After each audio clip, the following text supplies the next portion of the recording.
비사벌, 비자벌, 비화. 이 단어의 공통점을 아시나요? 바로 지금의 창녕에 있었던 옛 가야국의 이름을 이루는 단어입니다. 조금은 생소하지만 꼭 알아야 할 가야국 중의 하나인 비화가야. 비화가야는 어떤 나라였는지 지금부터 창녕에 남아있는 유적지들을 통해 알아보겠습니다. 유네스코 세계유산 등재를 바라는 가야 고분군을 찾아서 오늘은 비화가야 창녕을 찾아왔습니다. 창녕에서 저희가 첫 번째로 온 곳은 교동 고분군인데요. 선생님, 그런데 이 교동 고분군과 송현동 고분군이 서로 다른 곳인가요? 예, 지금 이제 문화재청에 등록돼 있기로는 교동과 송현동 고분군 이렇게 하나로 등록이 되어 있어요. 그러니까 같은 거죠. 교동 고분군, 송현동 고분군 이렇게 이야기하는데 사실은 같은 그거 이제 성격도 비슷하다고 합니다. 그런데 송현동 고분군이 신라의 영향권에 있었다라는 말을 들었거든요. 그 예. 말은 사실인가요? 그 이제 유물 같은 걸 보면서 이 신라의 영향을 많이 받았다. 그래서 신라의 사실상 지배 아래 있지 않았느냐 이런 이야기를 하는데 사실상 전체적으로 보면은 좀 그렇지만은 구체적으로 세부를 따져보면 그렇지 않다고 그럽니다. 독자성, 지역성 이런 것들이 강하게 나타난다고 그러네요. 그럼 그런 유물들이 어떤 게 있을까요? 창녕식 토기, 그 다음에 이제 허리띠, 금으로 만든 금동 허리띠, 그 다음에 이제 장식용 말띠 들이개, 말을 꾸미는 거 이런 것들이 있는데 그런 것들이 이제 큰 틀에서는 그 비슷하지만은 하나하나 이제 말하자면은 토기 같은 경우에는 뚜껑의 모양 뭐 이런 것들 그런 것들이 이제 구체적으로 조금 다르다고 그럽니다.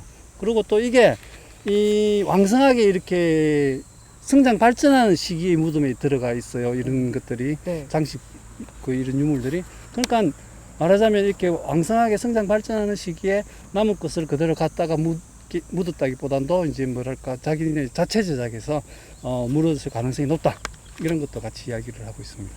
그러면 신라의 고분군과 가야의 고분군이 마냥 같았을 것 같진 않은데 어떻게 달랐나요? 가야의 고분은 우리가 또 보는 것처럼 이런 언덕에 또는 이제 야트막한 산의 꼭대기에 이렇게 있는데 신라의 왕릉 이런 것들은 보면은 어떤 평지에 있는 경우도 꽤 많죠. 그런 외형상으로는 그런 정도 차이라고 하면 되겠네요.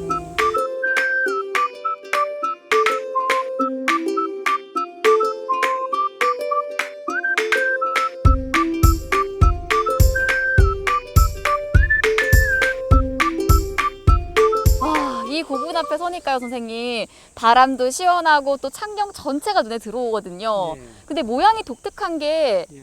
표주박을 이렇게 엎어놓은 것 같아요.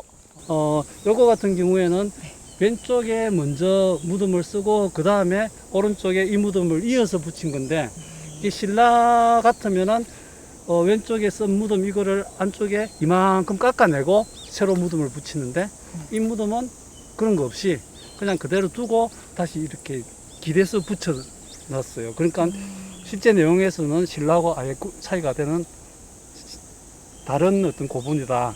이제 이렇게 된 거죠.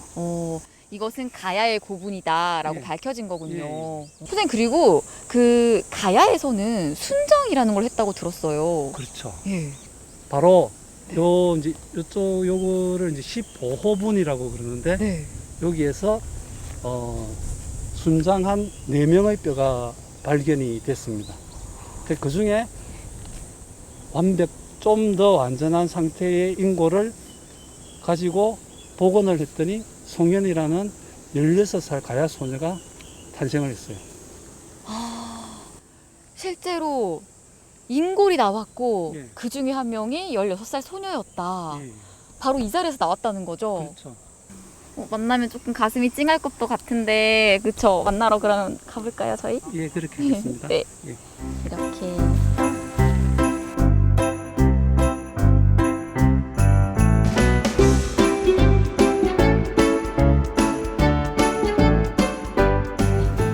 창녕 박물관으로 와 봤는데요. 창녕의 옛 이름은 선생님, 제가 알기에 비화가야가 있고요. 예. 또 많은 이름들이 있다고 하더라고요. 예. 어떤 게 있어요?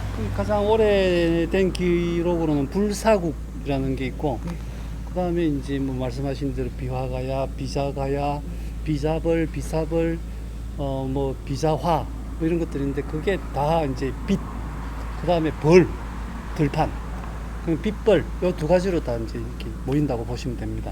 아, 빛과 벌로 모여지는 이름들이 예. 있군요. 그 역사도 참 다양할 것 같은데 그럼 박물관 안으로 들어가서 만나볼까요? 그 시기에 해당하는 가야가 다 여기 모여 있습니다. 아, 다 여기 모여 있다고요? 그럼 한번 가보시죠.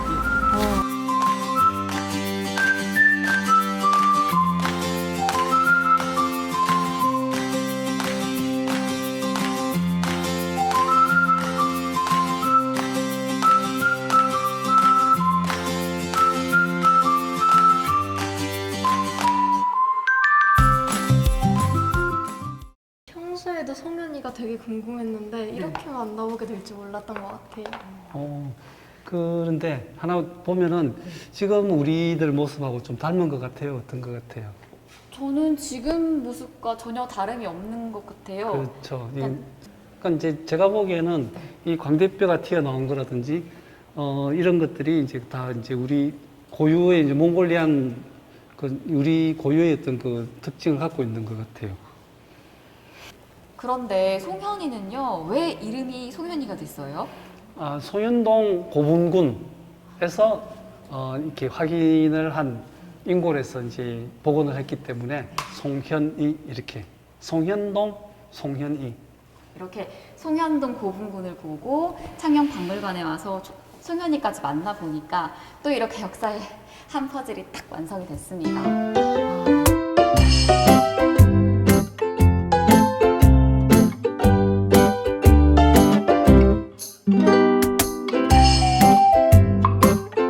와, 창녕 지성묘. 선생님, 이 고인돌은요, 네. 그동안 제가 봐온 고인돌과는 크기부터가 확연히 다른데요. 네, 그렇죠. 네. 예, 뭐 대충 봤을 때 가로, 세로, 높이 이렇게 했을 때 한 30세제곱미터. 무게로 따지면 100톤을 훨씬 넘는 어떤 그런 무게가 되겠죠. 우리 달변 학생한테 주로 우리가 이제 고인돌을 어디서 많이 보았는지 기억을 할 수 있을까요? 저는 평지나 자그마한 언덕에서 봤던 것 같은데 이런 곳에 있는 건 또 처음 보는 것 그렇죠. 같습니다. 여기가 야트막하기는 하지만 요 일대 요렇게 이제 해서 보자면 가장 높은 자리거든요. 그리고 우리가 여기 한 200m, 300m 되는 거리를 올라왔어요. 네. 올라오면서 이 종이 몇 장 들고 왔는데도 막 힘들었어요. 네. 그러니까 이게 원래 여기에 있지 않았다면은 이 언덕을 그 수많은 사람들이 밀고 당기고 하면서 올라왔던 거겠죠. 그럼 이제 이게 요 자리에 있지 않았다는 거는 잘 알 수 있는 게 뭐냐면 우리가 이 바닥을 보면 알 수 있듯이 네. 이쪽 동네는 이 지질이 이런 하강함이 아니고 이런 퇴저감, 네. 예, 구도 이렇게 무른 퇴저감이에요. 그러니까 요 일대는 다 요런 거니까 이거는 진짜 저 멀리 어디에서 이렇게 끌고 밀고 하면서 여기까지 가지고 온 거죠. 그러면 이 고인돌에 묻힌 사람은 가야 사람이었을까요? 예, 이제 고인돌은 우리가 아는 대로 이제 네. 청동기 시대 유물이잖아요. 네. 근데 우리가 말하는 가야는 철기 시대 문화 역사예요. 네. 그러니까 이제 직접 관계는 없고 한 시기 앞선 단계, 그러니까 가야인의 이제 선조쯤 될 수가 있을 텐데 이게 이제 그렇다고 이제 말하자면은 청동기 시대, 그러니까 오늘까지만 청동기를 쓰고 그럼 내일부터는 우리가 철기를 쓰자 이렇게 되는 건 아니지 않습니까? 네. 그리고 이제 청동기 시대에도 이렇게 강력한 권력이 있었기 때문에 이 창녕 땅에서 나름대로 그 이후에 비화가야라고 하는 어떤 철기 문화가 이제 또 이렇게 아름답고 번성할 수 있었던 것도 이런 청동기 시대의 권력 이제 전제로 해가지고 이렇게 이어진다. 그러니까 여기는 가야의 새벽, 네. 가야의 여명을 알리는 어떤 그런 유적이다 이렇게 이야기할 수 있을 겁니다. 그러면 이게 청동기 때부터 있었으니까 먼 옛날부터 이 마을 분들에게는 예. 참 소중하고 또 신성시되는 공간이었나 봐요. 그런 것 같네요. 선생님, 그러면 가야의 새벽에서 예. 이제 한번 어디로 넘어가 볼까요? 창녕진흥원 측경비로 가겠습니다. 저녁으로 함께 가시죠. 네. 낭만적인 것 같아요. 역사 탐방. 네.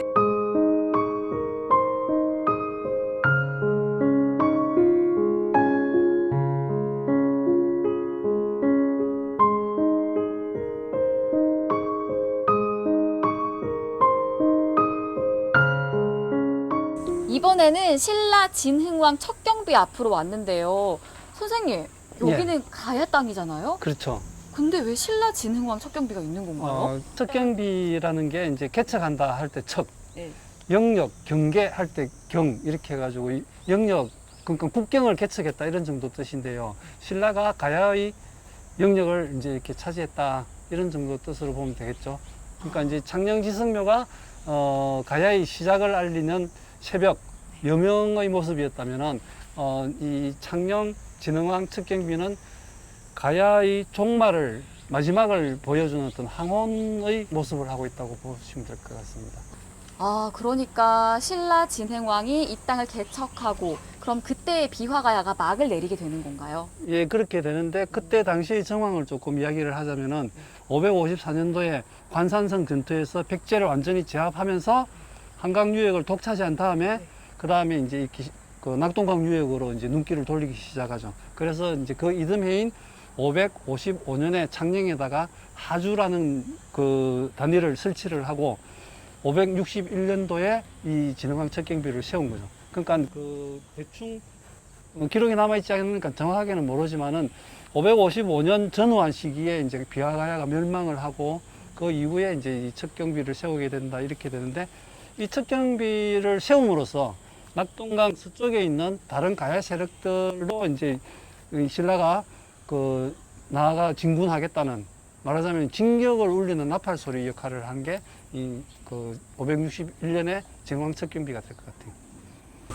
선생님, 그럼 이 척경비에는 과연 무슨 내용이 담겨 있는 걸까요? 진흥왕이 남겨뒀던 금속물의 형식을 봤을 때 앞부분에는 본인의 행차 기록하고 그 다음에 뒤에 보이는 거는 사람 이름은 이제 그 본인의 행차를 수행한 사람들의 이름 이렇게 되는데 그러니까 지금 같으면은 가야를 향한 국경에 와가지고 네. 육군, 해군, 공군에다가 해병대 사령관까지 불러가지고 여기서는 군사 퍼레이드를 벌인 거죠. 그리고 이제 그런 정도로 이제 여기 내용이 적혀 있는데 사람 이름만 해도 40명 남짓 이렇게 된다고 합니다. 확실하게 내가 국경을 개척했다라는 쐐기를 박는 행위였다고 볼 수 있겠네요. 여기까지는 내 땅이고 예. 요 넘어 저쪽도 언젠가는 내 땅이다. 선생님, 그러면 가야는 언제 멸망을 하게 된 건가요? 532년도에 김해 가락국이 멸망한다.